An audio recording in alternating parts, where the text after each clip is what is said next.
ഇന്നത്തെ ചർച്ചാ വിഷയം എന്താണ്? സ്വാതന്ത്ര്യമാണ്. Freedom Fighter cinema. Freedom Fighter സിനിമയാണ്. വീണയ്ക്ക് ഫ്രീഡം ഫൈറ്റർ സിനിമ കണ്ടിട്ട് എന്ത് തോന്നി? ആനന്ദ ലബ്ധിക്കിന് എന്ത് വേണം? വീണയുടെ ഇന്റർവ്യൂ തുടങ്ങുമ്പോൾ കിളികളും പ്രാവുകളും ഒക്കെയാണ്, അപ്പുറത്ത് വേറെ ശബ്ദങ്ങളും ഉണ്ട്. നല്ല ചില സിനിമകൾ നമ്മുടെ മനസ്സിനോട് ചേർന്ന് നിൽക്കും. ചില സിനിമകൾ കാണുമ്പോൾ നമ്മൾ ഇതൊക്കെ നമ്മൾ ഫേസ് ചെയ്തതാണല്ലോ എന്ന് ചിന്തിക്കുന്ന പല സിനിമകളും നമ്മുടെ ഇടയിൽ കൂടെ കടന്നു പോയിട്ടുണ്ട്. അപ്പോൾ അതിലൊന്നാണ് ഈ ഫ്രീഡം ഫൈറ്റ് എന്നുള്ള മൂവി. അതിൽ ഈ പറഞ്ഞ പോലെ പല ഭാഗങ്ങളുണ്ട്. അതിൽ ഏറ്റവും അധികം എന്നെ സ്പർശിച്ചത് ടോയ്ലറ്റിൻ്റെ ഇഷ്യൂ തന്നെയാണ്. പ്രത്യേകിച്ച് ഒരു സ്ത്രീക്കാണ് അത് കണക്ട് ചെയ്യാൻ പറ്റുക കൂടുതൽ. പുരുഷന്മാർക്ക് ടോയ്ലറ്റിൽ പോകണമെന്നുണ്ടെങ്കിൽ കുറച്ചും കൂടെ ഈസിയാണ്. കേരളത്തിലെ കാര്യം ഞാൻ പറയുന്നത്, ഇവിടെയല്ല. എനിക്ക് തോന്നിയിട്ടില്ലെന്ന് പറഞ്ഞാൽ ആ പ്രസ്താവനക്കാളിലേറെ അത് ചിന്തിക്കണമെന്ന് പറഞ്ഞാൽ ഇവിടെ ഓഫീസിലോ അല്ല, ഇവിടെ സ്ഥലമുണ്ട്. അതല്ല ഞാൻ പറയണത്. കാരണം ഞാൻ ദുബായിൽ വന്ന സമയത്ത് അതല്ല ടോയ്ലറ്റിൽ പോകുന്ന ആളാണ്. അതുണ്ട്, അതല്ല ഞാൻ പറഞ്ഞു വന്നത്. അതൊന്നുമില്ല, 10 പ്രാവശ്യം ബാത്റൂമിൽ പോകുന്നില്ല, അത് വേറെ കാര്യം. ഓഫീസിൽ പോയിട്ട് 10 പ്രാവശ്യം അതിപ്പോ അതെന്താ അസുഖമാണ്. അല്ല, ഞാൻ അതിനുള്ള ഒരു സൗകര്യമുള്ള ഉണ്ട്. ഞാൻ ദുബായിൽ വന്ന സമയത്ത് ഞാൻ സുലേഖ ഹോസ്പിറ്റലിലോട്ട്, ഞാൻ ഗിസൈസിലായിരുന്നു ആദ്യം താമസിച്ചിട്ടുണ്ടായിരുന്നത്. അപ്പോൾ സുലേഖ ഹോസ്പിറ്റലിലോട്ട് അവി ചെറുതായിരിക്കും, അവി 2 വയസ്സാണ്. അപ്പോൾ അവിക്ക് പനി എന്തോ ആയിട്ട് ഞാനിങ്ങനെ നടന്ന് കുട്ടീനെ കൊണ്ടുപോവുകയാണ്. അപ്പോൾ ചേട്ടനും ഉണ്ട് കൂടെ. കാറൊന്നും എടുക്കണ്ടെന്ന് പറഞ്ഞാൽ നടക്കാൻ കൂടുതൽ നമ്മളെ പ്രേരിപ്പിക്കുന്ന മനുഷ്യനാണല്ലോ. അപ്പോൾ നടന്നുകൊണ്ടിരിക്കുന്ന സമയത്ത് ആവിക്ക് മൂത്രം ഒഴിക്കണം എന്ന് പറഞ്ഞപ്പോൾ ഞാൻ എൻ്റെ നാട്ടിലെ ഒരു ഓർമ്മയ്ക്ക് വേണ്ടി, അവിടെ ആണെങ്കിൽ ഇങ്ങനെ ഒരു ബിൽഡിങ്സും കാര്യങ്ങളൊന്നും ഇപ്പോഴത്തേക്ക് സൈസ് അല്ല. ആ സമയത്ത് ഇങ്ങനെ കൺസ്ട്രക്ഷൻസ് ഒക്കെ നടന്നുകൊണ്ടിരിക്കുകയാണ്, നിറയെ മണ്ണ് മുതിർക്കുന്ന കുട്ടീനെ ഞാൻ മൂത്രം ഒഴിക്കാൻ വേണ്ടി സൈഡിലേക്ക് നിർത്തിയപ്പോൾ ഞാൻ പറഞ്ഞു, പോലീസ് വരും, നീ എന്ത് പണി കാണിച്ചത്, ഇത് നാടല്ല എന്നൊക്കെ പറഞ്ഞ് എന്നെ കുറച്ച് ചീത്ത പറഞ്ഞു. അപ്പോഴാണ് ഞാൻ റിയലൈസ് ചെയ്യുന്നത്, ഇവിടെ അതൊന്നും പറ്റില്ലല്ലോ. കാരണം ഓരോ നാടിനും അതിൻ്റെതായ ആയിട്ടുള്ള ഒരു എൻവയോൺമെൻറ്റും ഉണ്ട്. അതെ, അതുകൊണ്ടാണ് സുലേഖ ഹോസ്പിറ്റലിൽ എത്തിയാൽ ഫ്രീ ആയിട്ട് മൂത്രം ഒഴിക്കാം.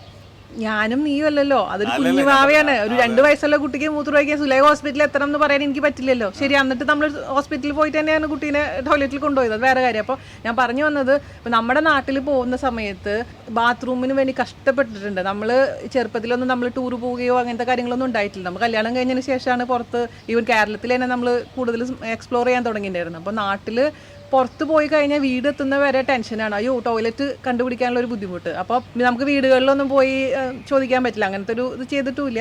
അപ്പോൾ പിന്നെ നമുക്കുള്ളത് എന്താണ്, ഒരു പെട്രോൾ ബങ്ക് അന്വേഷിക്കുക എന്നുള്ളതാണ്. പെട്രോൾ ബങ്ക് അന്വേഷിച്ച് പോയിട്ടുണ്ടെങ്കിൽ ചില സമയത്ത് നമ്മൾ ഉദ്ദേശിക്കുന്ന രീതിയിൽ ക്ലീൻ ആയിട്ടുള്ള ടോയ്ലറ്റ് ആയിരിക്കില്ല. അത് ചാവി വേറൊരാളെ ഇരിക്കും. നമ്മളിങ്ങനെ പിടിച്ച് നിൽക്കുകയാണ്. ആ സമയത്ത് ചാവി അവിടെ ഇല്ല ഇവിടെ ഇല്ല എന്ന് പറഞ്ഞാൽ ചാവി വാങ്ങിക്കാൻ ഓടലും.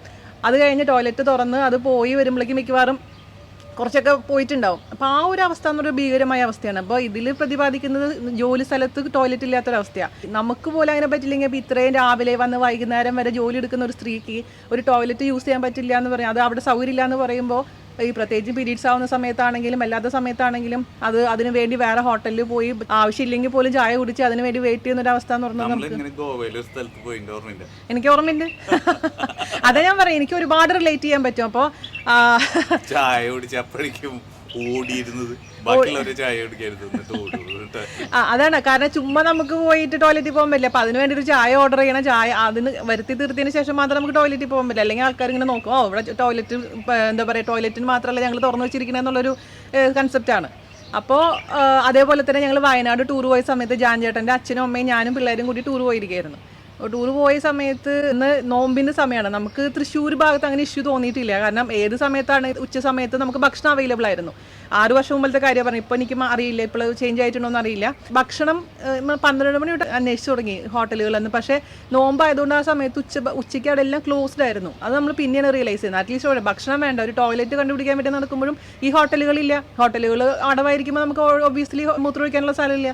അങ്ങനെ അവസാനം എവിടെയോ ദൂരെ പോയിട്ട് പിന്നെ ജാൻചേട്ടൻ്റെ അച്ഛനെ ഇറങ്ങി ഒരു സ്ഥലത്ത് അന്വേഷിച്ചപ്പോൾ പറഞ്ഞ ഒരു മുസ്ലിം പള്ളി ഉണ്ട്, അവിടുത്തെ ഒരു ടോയ്ലറ്റ് ഉണ്ടെന്ന് പറഞ്ഞിട്ട് അങ്ങനെ പിടിച്ച് ജാൻചേട്ടൻ്റെ അമ്മയും ഞാനും കൂടെ കഷ്ടപ്പെട്ട് അതിൻ്റെ ഉള്ളിൽ പോകുന്നത് എനിക്ക് ഇപ്പോഴും ആലോചിക്കുമ്പോൾ കൈയും കാലം വരയ്ക്കും.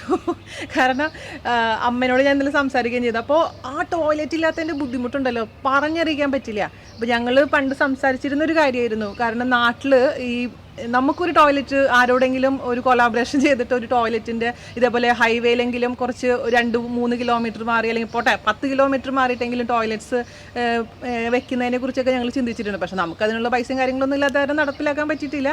പക്ഷേ ആരെങ്കിലുമൊക്കെ ഇതിന് മുന്നിട്ട് വരികയാണെങ്കിൽ ഒരുപാട് പേർക്ക് ഒരു ഹെൽപ്ഫുൾ ആയിരിക്കും. ഇപ്പോൾ ഈ ഇതിലൊരു ഈ ടോയ്ലറ്റ് എന്ന് പറഞ്ഞ സംഭവം കാണിച്ചിട്ടുണ്ട്. അതാണെങ്കിൽ പോലും അത് മുന്നോട്ട് കൊണ്ടുപോകാൻ രീതിയിൽ ചെയ്യണം. അല്ലാതെ ഒരു മറ്റുള്ളവർക്ക് വേണ്ടി ഒരു പ്രഹസനത്തിന് വേണ്ടി അവിടെ ടോയ്ലറ്റ് വെച്ചിട്ടും കാര്യമില്ല. അതിൽ സംവിധാനങ്ങൾ വേണം. എപ്പോഴും വെള്ളം വരുന്ന രീതി വേണം, ക്ലീൻ ചെയ്യാൻ ആൾ വേണം. അത് അതിൻ്റെതായ രീതിയിൽ നിലനിർത്തിയാൽ മാത്രമാണ് നമുക്കത് യൂസ് ചെയ്യാൻ പറ്റുള്ളൂ. അപ്പോൾ ഇത് കാണുന്നവർ ഇപ്പോൾ ഈ ഒരു സിനിമ വേണ്ടി വന്നോ എന്ന് എനിക്കറിയില്ല, ഒരുപാട് പേർക്കും ഈ കാര്യങ്ങൾ അറിയാം എങ്കിൽ പോലും അത് പ്രാവർത്തികമാക്കുന്നില്ല. ഇപ്പോൾ നമ്മുടെ നാട്ടിൽ അതിനുള്ള സൗകര്യങ്ങളുണ്ട്, അതിനുള്ള ആൾക്കാരുണ്ട്, പക്ഷെ എന്തുകൊണ്ട് ഈ ഒരു നമ്മുടെ പ്രാഥമിക ആവശ്യമായ ഈ ഒരു കാര്യത്തിന് മുൻകൈ എടുക്കുന്നില്ല എന്ന് എനിക്ക് മനസ്സിലാവുന്നില്ല. അത് ഞാൻ പുരുഷന്മാരെ സ്ത്രീകളെ പറ്റിയും കമ്പയർ ചെയ്ത് പറഞ്ഞത്. ഇപ്പോൾ അവർക്ക് നമ്മുടെ നാട്ടിലൊക്കെ നാട്ടുമ്പുറത്തൊക്കെ നടന്ന് വഴിയരിക്ക് കൂടെ പോകുമ്പോൾ അപ്പുറത്ത് ഇപ്പുറത്തൊക്കെ ആണുങ്ങളിരുന്ന് മൂത്രമൊഴിക്കുന്നതാണ്, പക്ഷേ സ്ത്രീകൾക്ക് മൂത്രമൊഴിക്കാൻ പറ്റാറില്ല. അത് നമ്മുടെ ഒരു കൾച്ചറിൻ്റെ ഒരു ഭാഗമാണ്. പിന്നെ നിവൃത്തികേട് കൊണ്ട് ഇപ്പോൾ ഞാൻ കുഞ്ഞായിരിക്കുന്ന സമയത്ത് എനിക്കിപ്പോഴും ഓർമ്മയുണ്ട്, ദൈവം സഹായിച്ച് ഞാൻ ജനിച്ച് എൻ്റെ വീട്ടിൽ ടോയ്ലറ്റ് ഉണ്ടായിരുന്നു, പക്ഷേ ആ ടോയ്ലറ്റ് സൗകര്യം ഇല്ലാതിരുന്ന വീടുകൾ ഉണ്ടെന്ന് ഞാൻ റിയലൈസ് ചെയ്യുന്ന ഒരു 6ാം ക്ലാസ്സിലൊക്കെ പഠിക്കുമ്പോഴാണ്. എൻ്റെ വല്യമ്മയുടെ വീട് വലപ്പാടാണ്. അപ്പോൾ എൻ്റെ വല്യമ്മയുടെ ഹസ്ബൻഡ് മരിച്ചിട്ടാണ് ഞാൻ ആ വീട്ടിൽ പോയി നിൽക്കുന്നത് രാത്രി. അല്ലെങ്കിൽ നമ്മൾ പോയി വല്യമ്മേനെ ഒക്കെ കണ്ട് ചായ കുടിച്ച് വരിക എന്നല്ലാതെ ഒരു ദിവസം താമസിക്കേണ്ട ഒരു ആവശ്യം വന്നിട്ടുണ്ടായിരുന്നില്ല. അപ്പോൾ വലപ്പാട് പോയി അന്ന് ഒരു ദിവസം ആണ് ജീവിതത്തിൽ ആദ്യമായിട്ട് ആ വീട്ടിൽ താമസിക്കുന്നത്.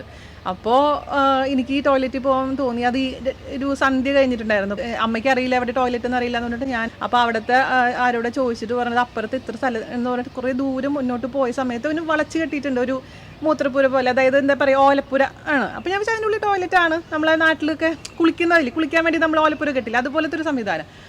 എൻ്റെ ഭഗവാനെ, ഞാൻ അതിൻ്റെ ഉള്ളിൽ കയറിയ സമയത്ത് എന്താ പറയുക, ഒരു കുഴിയാണ്, ഒരു ഭീകരമായൊരു കുഴി. അതിൻ്റെ മുകളിൽ ഇങ്ങനെ ക്രോസ് ആയിട്ടൊരു 2 വടിയാണ് വെച്ചിരിക്കുന്നത്. ആ വടിയുടെ മുകളിൽ നമ്മൾ ഇരുന്നിട്ട് വേണം ടോയ്ലറ്റിൽ പോകാൻ. മൂത്രമൊഴിക്കാനാണെങ്കിൽ മൂത്രമൊഴിക്കാൻ പിന്നെ സൈഡിൽ ഇരിക്കാമെന്ന് വെക്കാം. ടോയ്ലറ്റിൽ 2 അപ്പിടണമെന്നുണ്ടെങ്കിൽ ആ വടിയുടെ മുകളിൽ ഇരുന്നിട്ട് വേണം. ഒരു കുട്ടിയായിരിക്കുന്ന സമയത്ത് ജീവിതത്തിൽ ആദ്യമായിട്ടാണ് ഞാനൊരു അത് കാണുന്നത്. മറ്റുള്ള ഇപ്പോൾ പറയും ഇങ്ങനെയൊക്കെ ആയിരുന്നു പണ്ട്, ശരിയായിരിക്കും, പക്ഷേ എനിക്കതൊരു പുതിയൊരു അറിവും പുതിയൊരു അത്ഭുതവും പേടിയായിരുന്നു. ഞാൻ പറഞ്ഞു എനിക്ക് പോണ്ട, ഞാൻ അതിൻ്റെ ഉള്ളിൽ വീഴും, ഞാൻ വീണ് കഴിഞ്ഞാലത്തെ ഒരു അവസ്ഥ. അപ്പോഴാണ് അതിനുശേഷം ഇപ്പോൾ സ്ലം ഡോഗ് മില്ലിയനെയർ ഇറങ്ങിയപ്പോഴാണ് ഞാൻ അറിയുന്നത് ഇതൊക്കെ ജീവിതത്തിൻ്റെ ഒരു ഭാഗമായിരുന്നു. ഒരുപാട് ആൾക്കാർ ഇതിൽ കൂടിയാണ് കടന്നു വന്നിരുന്നത്. ഇപ്പോഴും അങ്ങനത്തെ സംവിധാനങ്ങളുണ്ട് നമ്മുടെ ഭാരതത്തിൽ എന്നുള്ള കാര്യം. അപ്പോൾ അത് എനിക്കിപ്പോഴും ആലോചിക്കുമ്പോൾ ടെൻഷനാണ്. അപ്പം അമ്മ പറഞ്ഞിരുന്നത് അതാണ്. ഇപ്പോൾ നീ ജനിച്ചപ്പോൾ നിന്റെ വീട്ടിൽ ടോയ്ലറ്റ് ഉണ്ടായിരുന്നു, അതൊരു വലിയൊരു ഞാനൊരു ഇത് ആഡ് ചെയ്യാം. ഈ നീ സ്ലം ഡോഗ് മില്യണറിൽ വായിച്ച പോലെ ഞാൻ ബോൺ എ ക്രൈം എന്ന് പറഞ്ഞ ട്രെവർ നോവയുടെ സൗത്ത് ആഫ്രിക്കയിൽ സ്ലംസിൽ ജീവിച്ച് അതുപോലെ കൊച്ചു സ്ഥലങ്ങളിൽ ജീവിക്കുമ്പോൾ അവിടെയുള്ള മെയിൻ പ്രശ്നം ആ ഭാഗത്തുള്ള വീടുകൾക്ക് എല്ലാം കൂടിയിട്ട് ഒറ്റ ടോയ്ലറ്റാണ്. അപ്പോൾ അങ്ങോട്ട് പോകാന്ന് പറഞ്ഞാൽ ഭയങ്കര ബുദ്ധിമുട്ടാണ്, ആകെ വൃത്തിയുടെ. അപ്പോൾ ഒരു ദിവസം മഴയൊക്കെ പെയ്തുകൊണ്ടിരിക്കുമ്പോൾ അവിടെ മഴ പെയ്യുന്നുണ്ടെങ്കിൽ കൂടുതൽ പ്രശ്നമാണ് അവിടുത്തെ ഇത്. അമ്മ വീട്ടിൽ അന്ധയായിട്ടുള്ള മുത്തശ്ശിയാണ്. ആ മുത്തശ്ശി ഉള്ളപ്പോൾ ആകെ കിച്ചനും എല്ലാം കൂടിയിട്ട് ഒരു മുറിയാണ്. അതിനകത്ത് അവൻ പോകുന്നതും അത് പൊതിഞ്ഞു വെക്കുന്നതും നന്ദും ഞാനും അത് കേട്ടിരുന്ന് ചിരിച്ചതും. അപ്പോൾ അദ്ദേഹം പറയുന്നത് എന്ന് പറഞ്ഞാൽ ഇതൊക്കെ കഴിഞ്ഞിട്ട് ഇവിടെ അമേരിക്കയിലെത്തി വലിയ വലിയ ഇതൊക്കെ ആകുമ്പോൾ ആൾക്കാർ ലെറ്റ്സ് ഗോ ക്യാമ്പിങ്ങിന് പോവാം. അപ്പോൾ അവൻ പറയുന്നത് എൻ്റെ മുത്തച്ഛി കേട്ട എന്നെ കൊല്ലും, ഈ ജീവിതത്തിൽ രക്ഷപ്പെടാൻ വേണ്ടിയിട്ടാണ് ഇതൊക്കെ ചെയ്തത്. എന്നിട്ട് നമ്മൾ ക്യാമ്പിങ്ങിന് വിളിച്ചു പോയി open air nature school in open എന്നൊക്കെ പറഞ്ഞ് വിളിക്കുമ്പോൾ ഇറ്റ്സ് ലൈക്ക് സീ ആ വൈരുദ്ധ്യങ്ങൾ ഞാൻ പറഞ്ഞില്ലേ, ഒരേ കൺസെപ്റ്റില് രണ്ടുപേരും ഒരാൾക്ക് തടവും ഒരാൾക്ക് സ്വാതന്ത്ര്യമായി മാറുന്നതിന്റെ സെയിം അതാണ്. അപ്പോൾ പറഞ്ഞോളൂ. അല്ല, അതാണ് ഇപ്പോഴത്തെ കുട്ടികൾക്ക് അതൊന്നും ചിന്തിക്കാൻ പോലും പറ്റില്ല. ഇപ്പോഴത്തെ കുട്ടികൾക്ക് ഐപാഡ് മൊബൈൽ ഇല്ലാതെ ജീവിക്കാൻ പറ്റില്ല എന്ന് പറഞ്ഞ പോലെ ഒരു ടോയ്ലറ്റ് ഇല്ലാതെ, അതായത് യൂറോപ്യൻ ക്ലോസറ്റ് ഇല്ലാതെ, ഈവൻ ഇന്ത്യൻ ക്ലോസറ്റ് പോലും പറ്റില്ല എന്നൊരവസ്ഥയാണ്. ഇപ്പം നന്ദുവിനെയും കൊണ്ട് നന്ദു അവിയാതെ നമ്മൾ പുറത്തൊക്കെ പോയി നാട്ടിലൊക്കെ പോയി കഴിഞ്ഞാൽ, പ്രത്യേകിച്ച് തമിഴ്നാട് ഏരിയയിൽ പോയി കഴിഞ്ഞാൽ ഞങ്ങൾ ഇതേപോലെ ടോയ്ലറ്റിൽ പോകണം മൂത്രമൊഴിക്കണം എന്ന് പറയുമ്പോൾ എവിടെയെങ്കിലും വണ്ടി നിർത്തും. ടോയ്ലറ്റ് കാണിക്കുമ്പോൾ ഇന്ത്യൻ ക്ലോസറ്റാണ്, മൂത്രമൊഴിക്കില്ല. എത്ര പറഞ്ഞാലും ദേഷ്യപ്പെട്ട് അടിക്കേണ്ട അവസ്ഥ വന്നിട്ടുണ്ട്. കാരണം യൂറിനറി ഇൻഫെക്ഷൻ വരാനും ഈ മൂത്രം കെട്ടി നിന്ന് കഴിഞ്ഞാൽ ബുദ്ധിമുട്ടുകൾ കുറേ കൂടുതലാണ്. കുട്ടികൾക്ക് അറിയില്ല. അവസാനം അവൻ അതിൻ്റെ ഉള്ളിൽ മൂത്രമൊഴിക്കില്ല എന്ന് പറഞ്ഞാൽ അവസാനം പറമ്പിൽ നിന്നിട്ടാണ് കുട്ടി മൂത്രമൊഴിക്കുന്നത്. അപ്പോൾ വളർന്നു വരുന്ന സാഹചര്യമാണ്. നമ്മൾ എങ്ങനെയായിരുന്നു ഇപ്പോൾ ഒരു ഇന്ത്യൻ ക്ലോസറ്റിൽ ഇരിക്കാൻ ആൾക്കാർക്ക് അറപ്പാണ്. പണ്ട് ഇപ്പം ഞാൻ പറയും, പണ്ടെന്ന് പറയുന്നത് നമുക്ക് ഇങ്ങനെ കുത്തി എന്താ പറയുക, കാലിന് ഭയങ്കര സ്ട്രോങ് ആയിരുന്നു നമ്മുടെ കാലൊക്കെ. കാരണം നമ്മൾ അങ്ങനെയായിരുന്നു, ദിവസം 2 പ്രാവശ്യം 3 പ്രാവശ്യമെങ്കിലും ഇന്ത്യൻ ക്ലോസറ്റിൽ ഇരുന്നിട്ട് ശീലമുണ്ടായിരുന്നു. ഇപ്പോൾ എന്ന് പറഞ്ഞാൽ യൂറോപ്യൻ ക്ലോസറ്റിലായി ഓട്ടോമാറ്റിക്കലി നമ്മുടെ കാലിനും എല്ലാത്തിനും പ്രശ്നങ്ങളായി, ആരോഗ്യമില്ലാത്തൊരവസ്ഥ വന്നു. ഈ പറഞ്ഞ പോലെ ചപ്പാത്തി കുഴയ്ക്കാനും പിടിക്കാനൊക്കെ നോർത്ത് ഇന്ത്യയിൽ ഇപ്പോഴും സ്ത്രീകൾ ഇരുന്നിട്ടാണ് ചെയ്യുന്നത്. അപ്പോൾ അതൊന്നും ഇപ്പോൾ നമുക്ക് പറ്റില്ല, എനിക്ക് ആലോചിക്കാൻ പോലും പറ്റില്ല. അപ്പോൾ നമ്മുടെ ജീവിതം മാറി മറിഞ്ഞു എന്നുള്ളതാണ്. അപ്പോൾ ഈവൻ ഈ കോളേജ് പഠിക്കുന്ന സമയത്താണെങ്കിലും ഇരിഞ്ഞാലക്കുട വെച്ചിട്ട് എനിക്ക് അത്യാവശ്യമായിട്ട് ഇതേപോലെ എന്തോ പ്രശ്നം വയറുവേദനയൊക്കെ എടുത്തിട്ട് എനിക്ക് ടോയ്ലറ്റിൽ പോകേണ്ടതായിട്ടു. അന്ന് അലക്സിനൊന്നും സെറ്റില്ലല്ലോ. ഇപ്പം അലക്സിൻ്റെ വീട് തൊട്ടടുത്തുണ്ട്, ഇപ്പോൾ കുഴപ്പമില്ല. അപ്പോൾ അന്ന് അവർ മദ്രാസിലായിരുന്നു. അപ്പോൾ എനിക്ക് ടോയ്ലറ്റിൽ പോകാൻ മുട്ടിയിട്ട് പക്ഷേ അപ്പോൾ നമ്മളവിടെ വീണമോൾ ബസ്സൊക്കെ നിർത്തിയിരുന്ന ഇരിഞ്ഞാലക്കുട എന്തിട്ടുണ്ട് ബസ് സ്റ്റാൻഡ്. അപ്പോൾ അച്ഛൻ പറഞ്ഞു ഇതിൻ്റെ ഉള്ളിൽ, അച്ഛനാ ചേട്ടനിക്ക് ഓർമ്മയില്ല കേട്ടോ, ഇതിൻ്റെ ഉള്ളിലൊരു ടോയ്ലറ്റ് ഉണ്ടെന്ന് പറഞ്ഞിട്ട് ഇരിഞ്ഞാലക്കുട ബസ് സ്റ്റാൻഡിലെ ടോയ്ലറ്റിൽ പോയിട്ടുണ്ട് മക്കളെ ഞാൻ. എൻ്റെ ഭഗവാനെ ഇപ്പോഴും എനിക്ക് ഛർദ്ദിക്കാൻ വരും, അതുപോലെ വൃത്തികേട്. അവിടെ ക്ലീൻ ചെയ്യാൻ ആളുണ്ടായിരുന്നില്ല. പക്ഷേ നമ്മുടെ സമയത്ത് പറയില്ല, പിടിച്ചു നിർത്താൻ പറ്റാത്തൊരു സംഭവമാണ്. ഇപ്പോൾ ആൾക്കാർ പറയും അശ്ലീലം പറയുന്നു, ഇതൊന്നും നിങ്ങളൊന്നും ചെയ്യുന്നില്ലേ, നിങ്ങൾ അപ്പിടുന്നില്ലേ, നിങ്ങൾ മൂത്രം ഒഴിക്കുന്നില്ലേ. നമ്മൾ ഓപ്പണായി പറയുമ്പോൾ മാത്രം എന്താ ബുദ്ധിമുട്ട് എനിക്ക് മനസ്സിലാവുന്നില്ല. വൃത്തിയാക്കി സൂക്ഷിക്കാൻ സാധിക്കാത്തൊരു സമൂഹമായി നിലനിൽക്കുന്നല്ല അശ്ലീലം കുറിച്ച് പറയുന്നതാണ് അശ്ലീലം. അതാണ് ഞാൻ പറയുന്നത്. ഈ സിനിമയുടെ ഫ്രീഡം ഫൈറ്റിന്റെ ഞാൻ റിവ്യൂ വായിച്ചപ്പോൾ ഒരുപാട് പേര് അതിൽ ഇതിന്റെ എന്ത് അശ്ലീലമാണ് കാണിക്കുന്നത്, എന്ത് ടോയ്ലറ്റ്സ്, നിങ്ങൾ ആരും ഇതൊന്നും കാര്യങ്ങളൊന്നും സാധിക്കുന്നില്ലേ, അതാണ് എൻ്റെ ചോദ്യം. അത് ഒരാളത് ഓപ്പണായി പറയുമ്പോൾ ആ ഒരു പച്ചയായി കാണിച്ചു തരുമ്പോൾ നിങ്ങൾക്ക് അത് കാണാൻ പറ്റുന്നില്ല. പക്ഷെ നിങ്ങൾ ആർക്കും ഇതൊന്നും ബാധകമല്ല. എനിക്ക് അതാണ് മനസ്സിലാക്കാൻ പറ്റുന്നത്. ഇതിപ്പോ ഞാനൊരു വേറെ മുഴുവനായിട്ട് പറയാൻ പറ്റില്ല, എന്നാലും ഒരു ഇത് പറയാവുന്നത്, നമ്മൾ പലർക്കും ഈ പിടിച്ചു നിർത്താനുള്ള കഴിവിൽ വ്യത്യാസമുണ്ട്. അത് ഇതിൽ ചർച്ചയുണ്ട്. ഇപ്പൊ എനിക്ക് കുഴപ്പമില്ല, ഞാൻ പിടിച്ചെടുത്ത് ഞാൻ വീട്ടിൽ ഒരുത്തി. അപ്പോൾ അതുപോലെ ഈ ഞങ്ങള് ഇതുപോലെ 9ാം ക്ലാസ് പഠിക്കുമ്പോൾ പഴനിയിൽ ടൂറ് പോയിട്ട് അവിടെ ഇതൊക്കെ എടുത്ത് ഭയങ്കര വൃത്തികേട് ആയിട്ടുള്ള റൂംസ് ടോയ്ലറ്റ്സ് ആണ്. അങ്ങനെ വൃത്തികേട് എന്ന് പറഞ്ഞാൽ അവിടെ തീട്ടത്തി ചവിട്ടാതെ നമുക്ക് ഇരുന്നിട്ട് സാധിക്കാൻ പറ്റില്ല. അപ്പോൾ ഞാൻ ബാക്കിയുള്ളവരാരും പോകുന്നില്ല. അപ്പോൾ എനിക്കെന്ന് പറഞ്ഞാൽ രാവിലെ പോയേ പറ്റൂ. പോവാതിരുന്ന് ഇത് മല കയറാൻ തുടങ്ങിയപ്പോൾ ഇത് ഒരു സ്ഥലത്ത് വെച്ചിട്ട് കംപ്ലീറ്റ് ഇങ്ങനെ തല ചുറ്റുന്ന പോലെ തോന്നി. തല ചുറ്റുന്നത് മുണ്ടെടുത്തിരുന്നു ഭാഗ്യം. തല ചുറ്റിക്കഴിഞ്ഞ് നിന്നപ്പോൾ സാധനം പോയിട്ടുണ്ട്. അപ്പോൾ പിന്നെ അവിടെ നിന്ന് അങ്ങോട്ടും ഇങ്ങോട്ടൊക്കെ നോക്കി തിരിച്ച് നടന്ന് വേറെ എവിടെയോ ടോയ്ലറ്റ് എടുത്ത് പൈസ കൊടുത്ത് പോയി ഡ്രസ്സുകളൊക്കെ കളഞ്ഞ് പുതിയ ഡ്രസ്സ് ഇട്ട്. അപ്പോൾ ചിലർക്ക് ശരീരത്തിന് ഒരു ഇതളില്ലേ, ചിലര് അത് ഉണ്ട്. മാത്രമല്ല നമുക്ക് ഏജ് കൂടുമ്പോൾ ഇപ്പൊ പല സ്ത്രീകൾക്കും കണക്ട് ചെയ്യാൻ പറ്റും. പറയുന്ന വെച്ചാൽ ഇപ്പൊ ചെറുപ്പത്തിൽ ഈ പറഞ്ഞ പോലെ നമുക്ക് യൂട്രസിന്റെയും അത് എന്താ പറയുക കിഡ്നിയുടെ ഒക്കെ ഒരു പവർ കൂടുതലാണ്. ഒരു ഡെലിവറി ഒക്കെ കഴിഞ്ഞ് നമ്മളുടെ ഇപ്പൊ ഞാനൊരു 40 വയസ്സൊക്കെ കഴിഞ്ഞ സമയത്ത് നമ്മൾക്ക് കുറച്ച് കഴിയുമ്പോൾ നമ്മൾ തുമ്മില്ലേ, നമ്മൾ തുമ്മി കഴിഞ്ഞ പെട്ടെന്ന് യൂറിൻ പാസ് ചെയ്യുന്നുണ്ട് കുറച്ചെങ്കിലും കുറച്ച്. അതിപ്പോൾ ജാൻ്റെ അമ്മ എന്നോട് പറയായിരുന്നു എനിക്കിങ്ങനെ പ്രശ്നമുണ്ട്. അപ്പോൾ എനിക്കും ഇപ്പോൾ അങ്ങനത്തെ ഒരു ഇഷ്യൂ ഉണ്ട്. എപ്പോഴും അല്ല, നമ്മൾ ഒരുപാട് ഇങ്ങനെ പിടിച്ചു നിൽക്കുന്ന സമയത്ത് ഒന്ന് തുമ്മിക്കഴിഞ്ഞാൽ യൂറിൻ കുറച്ച് പോകും.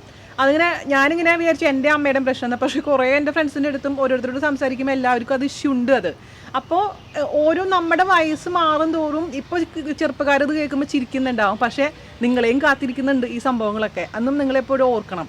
അപ്പോൾ നമ്മൾ പറയണമെന്ന് വെച്ച് കഴിഞ്ഞാൽ ഓരോരുത്തർക്കും ഈ പറയുമ്പോൾ ഞങ്ങൾ ഗോവയിൽ പോയ സമയത്തും എനിക്കൊരു ഇഷ്യൂ ഉണ്ടായിരുന്നു. എനിക്ക് ഛർദ്ദിക്കാൻ വരുന്നു, എനിക്ക് ടോയ്ലറ്റിൽ പോകണം, നടന്ന് ടോയ്ലറ്റ് കാണുന്നില്ല. അത് നമുക്ക് ഞാൻ പറഞ്ഞില്ലേ ജീവിതത്തിൽ പലരും പറയുന്നൊരു കാര്യം, എന്തും നമുക്ക് പിടിച്ചു നിർത്താൻ പറ്റും. ഈ ഒരു സംഭവം നമുക്ക് പിടിച്ചു നിർത്താൻ പറ്റില്ല. അത് മാക്സിമം എല്ലാത്തിനും ഒരു ലിമിറ്റ് ഉണ്ട്. അപ്പോൾ എന്താ ഞാൻ പറയുക, സ്ത്രീകളുടെ പ്രശ്നങ്ങൾ കൂടുതലും മനസ്സിലാക്കുക. ഈ പ്രത്യേകിച്ചും പീരീഡ്സ് വരുന്ന സമയത്താണെങ്കിൽ നമ്മളുടെ മൂഡും ശരിയായിരിക്കില്ല, നമ്മൾക്ക് ആകെ ഫ്രസ്ട്രേഷനും അല്ല അതുണ്ട് കൂടുതലും. സമൂഹത്തിന്റെ ആവശ്യമാണ് സ്ത്രീ പുരുഷ ഭേദമന്യേ.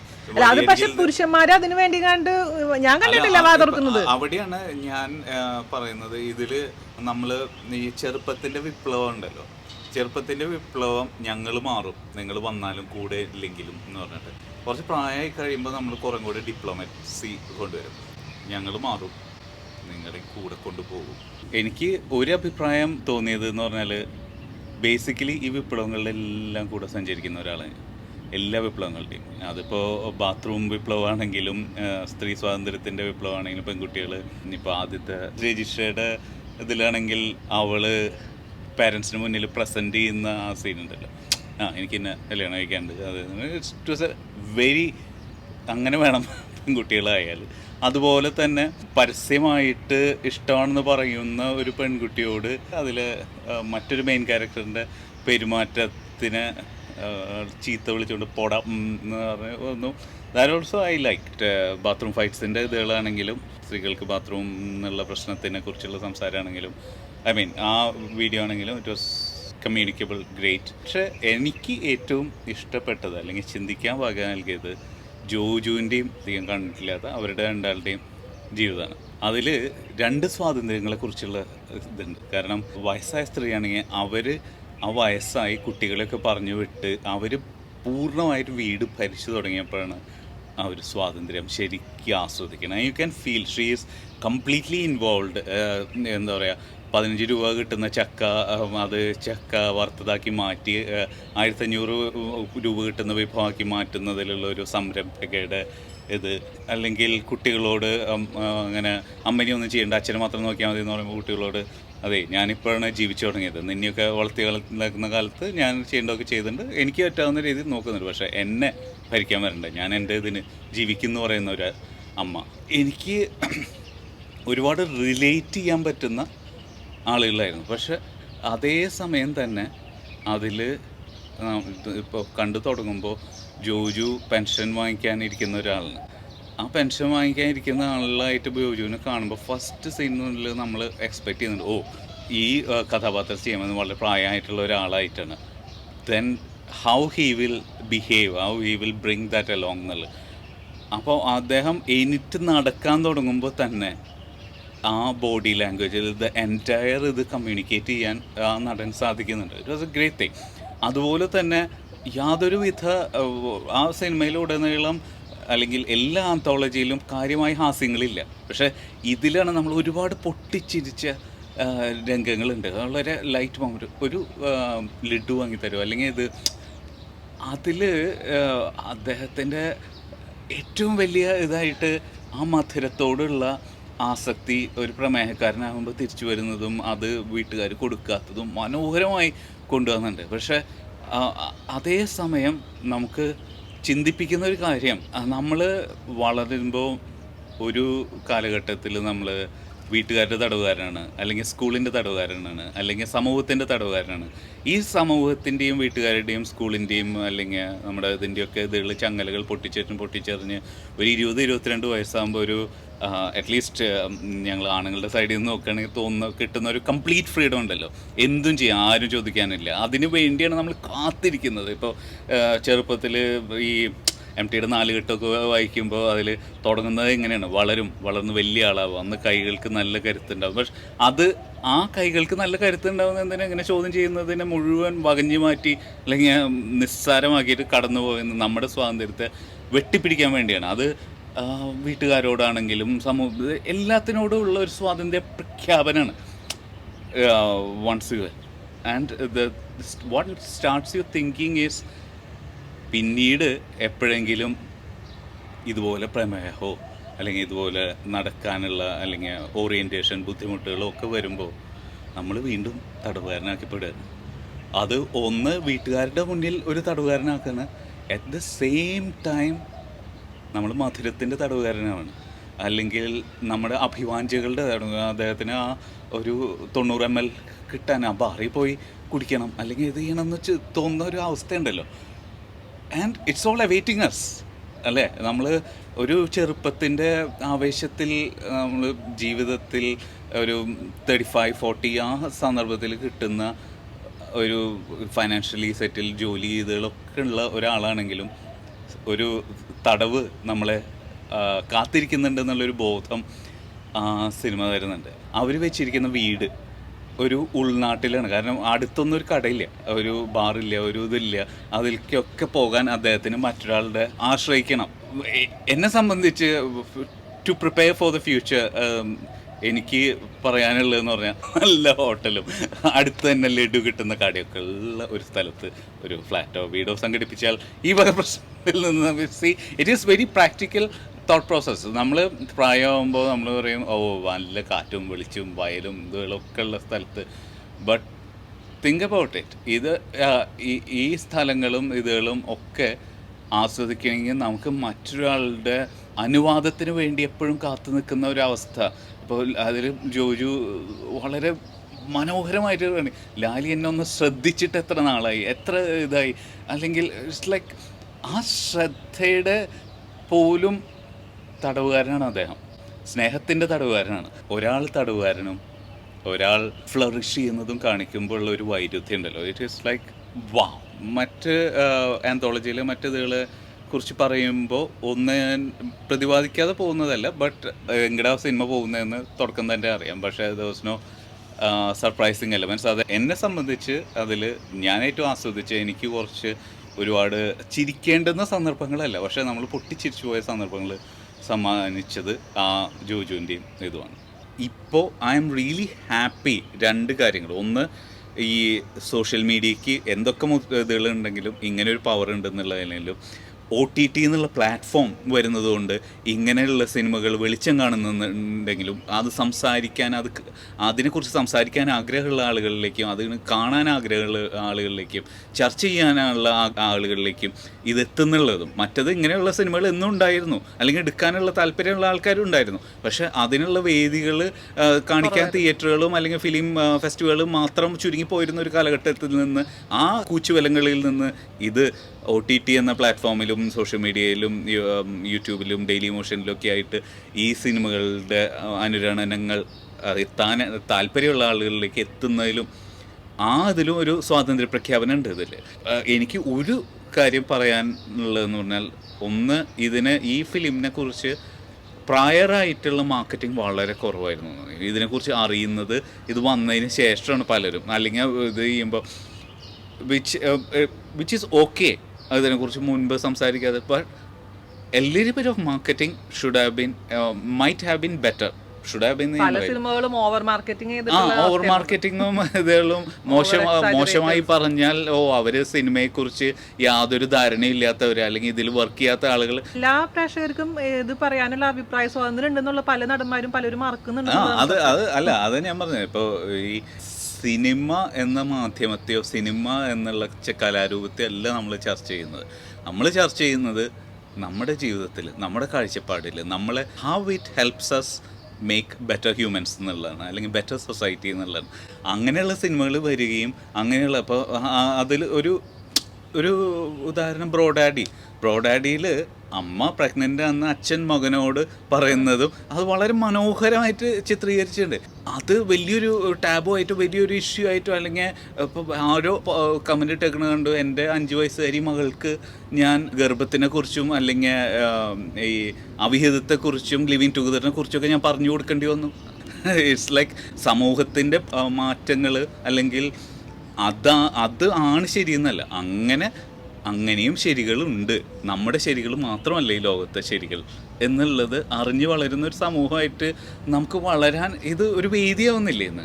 അല്ല, അതാണ് വേണ്ടത്. ഇത് ഈ പണ്ട് അച്ഛനമ്മമാർ ഇങ്ങനത്തെ സിനിമകൾ, അതായത് ബ്ലൂ ഫിലിം എന്നല്ല ഉദ്ദേശിക്കുന്നത്, ചില മസാല രംഗങ്ങളുള്ള സിനിമകൾ കണ്ടോണ്ടിരിക്കുന്ന സമയത്ത് പാരന്റ്സ് അല്ല കുട്ടികളുടെ അടുത്ത് വരുമ്പോഴേക്കും ഇതില് രജിസ്റ്റർ ചാനൽ മാറ്റുന്നത് മസാല രംഗല്ല, ഒരു ഇത് വരുന്ന കിസിംഗ് രംഗം. അപ്പോൾ ചാനൽ മാറ്റുന്നു, കുട്ടികൾ വരുമ്പോഴേക്കും അയ്യോ ഇതൊന്നും കുട്ടികൾക്ക് ഇതൊക്കെ നിഷിദ്ധമാണെന്നുള്ള രീതിയിലാണ്. അങ്ങനെ ചെയ്യുമ്പോഴാണ് കുട്ടികൾ ഈ എന്താ പറയാ ഇത് അറിയാനുള്ള കൂടുതൽ താല്പര്യം വരികയും വേണ്ടാത്ത രീതിയിലോട്ട് പോവുകയും ചെയ്യുന്നത്. ചെറുപ്പത്തിലെ തന്നെ ഇതൊന്നും നത്തിങ്, ഇതെല്ലാം ജീവിതത്തിന്റെ ഭാഗമാണെന്ന് കുട്ടികൾക്ക് മനസ്സിലാക്കുകയാണെങ്കിൽ അവർ ശരിയായ രീതിയിൽ തന്നെ പോവുള്ളൂ. അല്ല, അത് എനിക്ക് വളരെ ഒരു അപ്രീസിയേഷൻ തോന്നിയിട്ടുള്ളത് ഈ നെറ്റ്ഫ്ലിക്സും ആമസോൺ പ്രൈമിലും എത്രയില്ല, നെറ്റ്ഫ്ലിക്സിൽ അത്യാവശ്യം സെക്ഷൽ രംഗങ്ങളും ഇതുകളും ഉള്ള ധാരാളം സീരിയലുകളും ഇതുകളും ഉണ്ട്. അപ്പോൾ അത് ഓപ്പണായി കാണുന്ന ഒരു വീടാണ് നമ്മുടെ. ഇപ്പോൾ കുട്ടികൾ ചിലപ്പോൾ ആ വീട്ടുണ്ടാവും, അതിലുണ്ടാവും വി ഡോണ്ട് ഒബ്ജക്റ്റ് നമ്മൾ. അപ്പോൾ അതിൽ വൈക്കിംഗ് എന്ന് പറഞ്ഞിട്ടൊരു സീരീസിൽ ഭാര്യയും ഭർത്താവാണ് അവർ ഇതിൽ ഏർപ്പെടുന്ന സമയത്ത് അപ്പുറത്ത് ഒരു ടീനേജ് ആയിട്ടുള്ള കുട്ടി കിടക്കുന്നുണ്ട്. കുട്ടിയും അവൻ്റെ മാമനോ സമൺ എൽഡവർ എന്താ ശബ്ദം എന്ന് ചോദിക്കുമ്പോൾ കുട്ടി പറയാം ദേ ഹാവിങ് സെക്സ്. അതിൻ്റെ ഒന്ന് സ്കാൻഡിനേവിയൻ ആ ഒരു അപ്ബ്രിങ്ങിങ്ങിനോടും ആ തോട്ട് പ്രോസസ്സിനോടും I have a huge respect. But ആ ഒരു ഓപ്പൺനെസ് ഉണ്ടല്ലോ, ഹാവിങ് സെക്സ് എന്നുള്ള ഒരു ടീനേജുകാരൻ മനസ്സിലാക്കുന്നില്ലെങ്കിൽ and there is something wrong അല്ലേ? എൻ്റെ ഒരു ചെറുപ്പത്തിൽ ആദ്യമായി ഫ്രോയിഡ് വായിക്കുമ്പോൾ ഫ്രോയിഡിൻ്റെ ഇതിൽ എന്താ പറയുക, ആ കുഞ്ഞിനെ അമ്മ മുലയൂട്ടുന്നത് ആണ് ആദ്യത്തെ സെക്ഷൽ അനുഭവം. അങ്ങനെ തിങ്കിങ് അബൌട്ട് ദാറ്റ് ഒരു ഭയങ്കര ടാബു ആയിട്ടുള്ള കാര്യങ്ങളെക്കുറിച്ച് സംസാരിക്കുക നമുക്ക് ഒരു ഇടികിട്ടിയ പോലെയുള്ള ഇതിൽ നിന്ന്.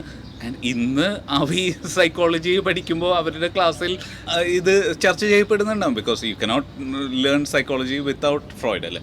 അപ്പോൾ ചില കാര്യങ്ങൾ എന്ന് പറഞ്ഞാൽ നമ്മുടെ മനസ്സിനെ അങ്ങോട്ട് തുറന്നു വിടുകയാണ്. അതും സ്വാതന്ത്ര്യത്തിൻ്റെ ഭാഗമാണ്. കൺഫ്ലിക്റ്റിംഗ് ആയിട്ടുള്ള ഒരുപാട് ഐഡിയാസിന് കോഎക്സിസ്റ്റ് ചെയ്യാനുള്ള ഒരു സ്ഥലമായിട്ട് നമ്മുടെ മനസ്സും നമ്മുടെ പ്രപഞ്ചവും നമ്മുടെ ജീവിതവും മാറുന്നു. അതിൽ നമുക്ക് ഇഷ്ടമുള്ള വഴികളിലൂടെ നമ്മൾ പോയാൽ മതി. But let it be that everything coexist. അതല്ലേ സ്വാതന്ത്ര്യം. നമുക്ക് അതുപോലെ തന്നെ ഒരു സിനിമ കാണുന്ന പോലെ തിരിച്ച് ചിന്തിച്ചു, ഓ അന്ന് ഞാൻ ഇതാ ചിന്തിച്ചിരുന്നത്, ഇന്ന് ഞാൻ ഇപ്പോൾ ഞാൻ നേരത്തെ പറഞ്ഞ പോലെ 20-25 വയസ്സ് നമുക്ക് കിട്ടുന്ന ഒരു സ്വാതന്ത്ര്യം ഉണ്ടല്ലോ, അത് ആഘോഷിച്ചോളൂ. പക്ഷേ ഒരു 50 വയസ്സോ 60 വയസ്സോ ആകുമ്പോൾ ജീവിക്കാൻ വേണ്ടി നമ്മൾ പല തടവറകളുടെയും ഭാഗമാകുന്ന, ഇപ്പോൾ എക്സസൈസ് ചെയ്യാൻ താല്പര്യമില്ലാത്ത ആളുകൾ എല്ലാ ദിവസവും എക്സസൈസ് ചെയ്യണം, നടക്കാൻ പോകണം, അല്ലെങ്കിൽ ജോജുവിനെ പറഞ്ഞു വിടുമ്പോൾ എനിക്ക് വയ്യ ലാലി, എനിക്ക് ആ ഒരു വല്ലാത്തൊരു ഇത് അയാളുടെ സ്വാതന്ത്ര്യം നമ്മളെ ചിന്തിപ്പിക്കുന്ന അതുകളിൽ ഒരു ഭാഗമാണത് അല്ലേ. സോ എൻ്റെ ഭാഗത്തുനിന്ന് thank you Jeo Baby for bringing this to us. And ഇതുപോലെ സ്വാതന്ത്ര്യങ്ങൾ ആഘോഷിക്കപ്പെടാൻ OTT എന്ന പ്ലാറ്റ്ഫോം നമ്മൾ അനുഗ്രഹിക്കട്ടെ, അല്ലെങ്കിൽ മറ്റ് പ്ലാറ്റ്ഫോമുകൾ ഉണ്ടാവട്ടെ, അത് ലോകത്തിൻ്റെ എല്ലാ ഭാഗങ്ങളിലേക്കും എത്താൻ വേണ്ടിയിട്ട്. And let's celebrate. തിയേറ്ററുകൾ നിലനിൽക്കട്ടെ വലിയ ആഘോഷ സിനിമകൾക്കായിട്ട്, പക്ഷെ ഞങ്ങളാൽ ചിലർ ഇങ്ങനെ അവർക്ക് വേണ്ടിയിട്ട് വീണ്ടും വീണ്ടും OTT ആയിട്ട് വരട്ടെ ഇതുപോലെ കൊച്ചു കൊച്ചു സിനിമകൾ. അപ്പോൾ വീണാജി പറഞ്ഞ് അവസാനിപ്പിച്ചോളൂ. അപ്പോൾ ജാൻചേട്ടൻ പറഞ്ഞ പോലെ തന്നെ എനിക്കും അത്രേ പറയാനുള്ളൂ. പിന്നെ ആദ്യത്തെ ഇതിൽ രജിഷ വിജയൻ്റെ ഒരു ഇതിൽ അതിനോട് ഞാനും യോജിക്കുന്നു. കാരണം നമ്മളുടെ അഭിപ്രായ സ്വാതന്ത്ര്യത്തിന് ഒരു പുല്ല് വിലയും കൽപ്പിക്കാത്ത കുറേ പേരുണ്ടല്ലേ. അപ്പോൾ എൻ്റെ ജീവിതം ഞാനാണ് ജീവിക്കേണ്ടത്. അതിലൊരു സംഭവമുണ്ട്. നമ്മളൊരു പാർട്ട്ണറെ തിരഞ്ഞെടുത്തു, അല്ലെങ്കിൽ നമുക്കൊരാളോട് ഇഷ്ടം തോന്നി, പക്ഷെ അത് മനസ്സിലാക്കി കഴിഞ്ഞാൽ, അത് തിരുത്താൻ ശ്രമിച്ചു കഴിഞ്ഞാൽ അപ്പോഴും നമുക്ക് തന്നെയാണ് കുറ്റം. നീ തന്നെ തിരഞ്ഞെടുത്തതല്ലേ. നമുക്ക് ഒരു 22 വയസ്സിലുള്ള ജീവിതാനുഭവം ആയിരിക്കില്ലേ 32 വയസ്സിലുണ്ടാവുക. ഓരോ കാലഘട്ടത്തിലും അതായിരിക്കും നമ്മുടെ ശരികൾ അല്ലേ.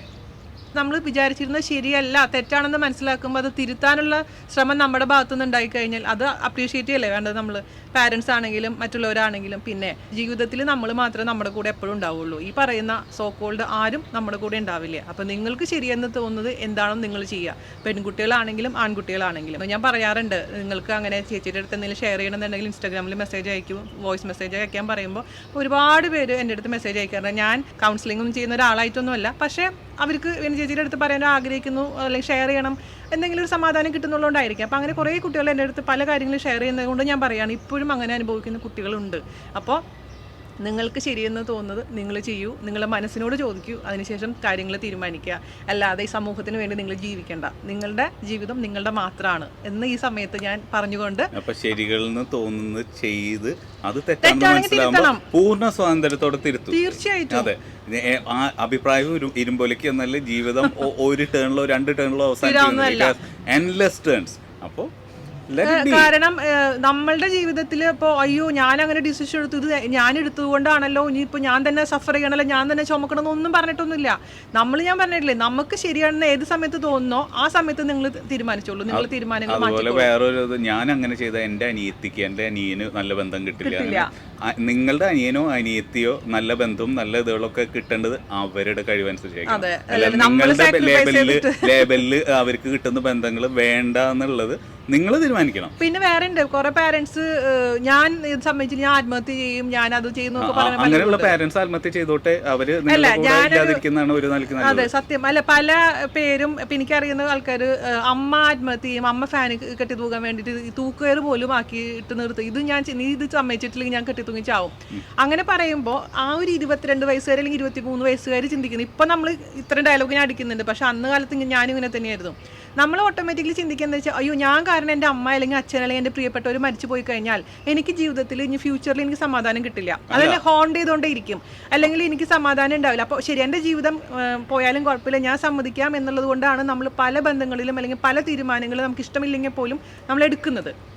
അതിൻ്റെ ഒരു ആവശ്യമില്ലാന്ന് വർഷങ്ങൾ കഴിഞ്ഞ്. അല്ല, അത് ഒരു കാര്യം എന്ന് പറഞ്ഞാൽ ഇപ്പോൾ ഒരാൾ നമ്മൾ ബ്ലാക്ക് മെയിൽ ചെയ്യാൻ തുടങ്ങുമ്പോൾ അത് മുളയിൽ നുള്ളിയില്ലെങ്കിൽ, ഞാൻ വളരെ ചെറുപ്പത്തിൽ മനസ്സിലായി, ഒരാളുടെ ഒരു കാര്യം കിട്ടി നമ്മുടെ ബ്ലാക്ക് മെയിൽ ചെയ്യാൻ. ഇപ്പോൾ അതിപ്പോൾ അമ്മ ഇത് അവരത് ഒരിക്കൽ നമ്മൾ അതിൽ വീണ് കഴിഞ്ഞാൽ ജീവിതകാലം മുഴുവൻ ഒരിക്കൽ പൈസ കൊടുത്തു ബ്ലാക്ക് മെയിൽ ചെയ്യുന്ന അത് എപ്പോ വേണമെങ്കിൽ അവർക്ക് ആ സമയത്ത് മനസ്സിലാവില്ല ജന. അത് വെച്ചാൽ നമ്മുടെ ഓരോ ഇതിന്റെ ഞാൻ പറഞ്ഞില്ലേ, ഇപ്പൊ 20 വയസ്സിൽ ഞാൻ പല ബ്ലാക്ക് മെയിലുകളും ഞാൻ നേരിട്ടിട്ടുണ്ട്. അല്ല, ഞാൻ പറഞ്ഞത് അത് ഇമോഷണലി നേരിടേണ്ടതല്ല എന്നുണ്ട്. ചില കാര്യങ്ങൾ നമ്മൾ ഇമോഷണലി നേരിടേണ്ടത് ഇതുണ്ട്, ചില കാര്യങ്ങൾ നമ്മൾ ഇൻ്റലക്ച്വലി നേരിടുമ്പോൾ ഇതിൽ നമുക്ക് മനസ്സിലാകുന്ന ഈ സാധനം നമ്മൾ സമ്മതിച്ചു കൊടുത്തില്ലെങ്കിൽ, അല്ല കൊടുത്തു കഴിഞ്ഞാൽ ഇത് ജീവിതകാലം മുഴുവൻ അവർ നമ്മളെ അടുത്ത് ഉപയോഗിച്ചു. എപ്പോഴെങ്കിലും നമുക്കിത് ബ്രേക്ക് ചെയ്യേണ്ടി വരും. അപ്പോൾ മുളയിൽ ഇതെൻ്റെ അടുത്ത് നടക്കൂല എന്നുള്ള ഒരു സംഭവം അല്ല, ധൈര്യം അല്ല, ഇറ്റ്സ് അവെയർനെസ്. ഇറ്റ്സ് ധൈര്യത്തെക്കാളുള്ള ഇറ്റ്സ് അവെയർനെസ്.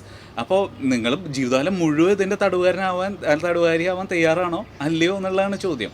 ആ അവെയർനെസ് ഇപ്പോൾ നടക്കൂല എന്ന് പറഞ്ഞാൽ, ഇപ്പോൾ മറ്റേ ജോയും നൈലേഷയും കൂടെ അഭിനയിച്ച സിനിമയിൽ അച്ഛൻ മരത്തുമ്മ കയറി അബദ്ധം സംഭവിക്കുന്നതാണ്. ബട്ട് സ്റ്റിൽ ഞാൻ പറയുന്നത്, സി ഇമോഷൻസ് വെച്ച് നമ്മുടെ അടുത്ത് കളിക്കുക. ഇപ്പോൾ ഇത് നമുക്ക് തിരിച്ചറിയാൻ സാധിക്കുക, നമ്മളെ അതിനെ പ്രാപ്തരാക്കുന്നതിൽ ഒരു വലിയ പങ്ക് സിനിമകൾ വഹിക്കുന്നുണ്ട്. ഇറ്റ്സ് ലൈക്ക് സോ നമുക്ക് കിട്ടിയ എക്സ്പോഷേഴ്സിനേക്കാൾ കൂടുതലാണ് നമ്മുടെ നെക്സ്റ്റ് ജനറേഷൻസും കിട്ടുന്നത്. ഇപ്പോഴത്തെ കുട്ടികൾക്കൊക്കെ ഭയങ്കര ലക്കിയാണ് ആ കാര്യത്തിൽ. അപ്പോൾ നമ്മളെയൊക്കെ ബ്ലാക്ക് മെയിൽ ചെയ്യുമ്പോൾ, അല്ലെങ്കിൽ ഞാനിത് അമ്മയുടെ അടുത്ത് പറഞ്ഞു കൊടുക്കും, അല്ലെങ്കിൽ അച്ഛൻ്റെ അടുത്ത് പറഞ്ഞു കൊടുക്കും, ഈവൻ കൂട്ടുകാരികൾ പോലും നമ്മളോട് പറഞ്ഞിട്ടുണ്ട്. അതായത് തമാശയ്ക്കാണെങ്കിൽ പോലും അത് നീ ഞാൻ പറഞ്ഞു കൊടുക്കും. അപ്പോൾ നമ്മളപ്പോൾ തന്നെ പേടി, അയ്യോ വേണ്ട വേണ്ട വേണ്ട, അപ്പോൾ അവർ പറഞ്ഞത് നമ്മൾ അനുസരിക്കും. അത് ചെറുപ്പത്തിലേ തൊട്ട് നമ്മൾ അതിലോട്ട് അങ്ങോട്ട് ഇതായി പോകും. അല്ലെങ്കിൽ ഭർത്താവ് പറയുക, അല്ലെങ്കിൽ കുട്ടികൾ എന്തെങ്കിലുമൊക്കെ നമ്മളെപ്പോഴും അതിന് അടിമപ്പെട്ടുകൊണ്ടിരിക്കുന്നതായിട്ട് എനിക്ക് തോന്നിയിട്ടുള്ളത്. അപ്പോൾ ഇന്നാളെ ഒരു സീരീസ് കണ്ടപ്പോൾ അതിൽ സെക്ഷൽ, അതായത് ഒരു പെണ്ണും ഒരു ആളും സെക്ഷൽ സീൻ അയാൾ എടുത്തു വെച്ചിട്ടുണ്ടായിരുന്നു. എന്നിട്ട് പറഞ്ഞു ഞാനിത് ഇൻ്റർനെറ്റിൽ ഇടുന്നു പറഞ്ഞു. അവൾ പറഞ്ഞിട്ടോ, നിൻ്റെ ഇത്രയും വലിയ ബന്ധത്തിനേക്കാളും ഇതായിട്ട് എനിക്ക് വേറൊന്നും ഈ ജീവിതത്തിൽ മോശം സംഭവിക്കാനില്ല. ഇൻ്റർനെറ്റിൽ ഒരുപാട് സെക്ഷൽ സീൻസ് ഉണ്ട്, ഇത് കൂടെ ഒരെണ്ണം കൂടെ എക്സ്ട്രാ ആവുന്നുള്ളൂ, നീ ഇട്ടോളം പറഞ്ഞു. അവനൊന്നും ചെയ്യാൻ പറ്റിയില്ല. അപ്പോൾ ആ ഒരു ധൈര്യം അതെല്ലാവർക്കും വരില്ല. അത് ജീവിതം പഠിപ്പിക്കുന്നതാണെന്ന് എനിക്ക് ഫീൽ ചെയ്തിട്ടുള്ളത്. അതുകൊണ്ട് ധൈര്യമായിട്ട് ജീവിതത്തിൽ മുന്നേറുക. നമ്മൾ ആരും പെർഫെക്ഷനിസ്റ്റ് അല്ല, നമുക്ക് എല്ലാവർക്കും തെറ്റുകൾ പറ്റും. പക്ഷേ അതെന്ന് ഞാൻ നേരത്തെ പറഞ്ഞ പോലെ തെറ്റാണെന്ന് തോന്നുന്ന സമയത്ത് നമ്മൾ തിരുത്തുക, അത്രേ ഉള്ളൂ. അപ്പോൾ താങ്ക് യു സോ മച്ച് ഇത്രയും സമയം ഞങ്ങൾ കേട്ടതിനും. അപ്പോൾ വീഡിയോ ഇഷ്ടമായിട്ടുണ്ടെങ്കിൽ ലൈക്ക് ചെയ്യുക. Jeo Baby, thank you so much. By.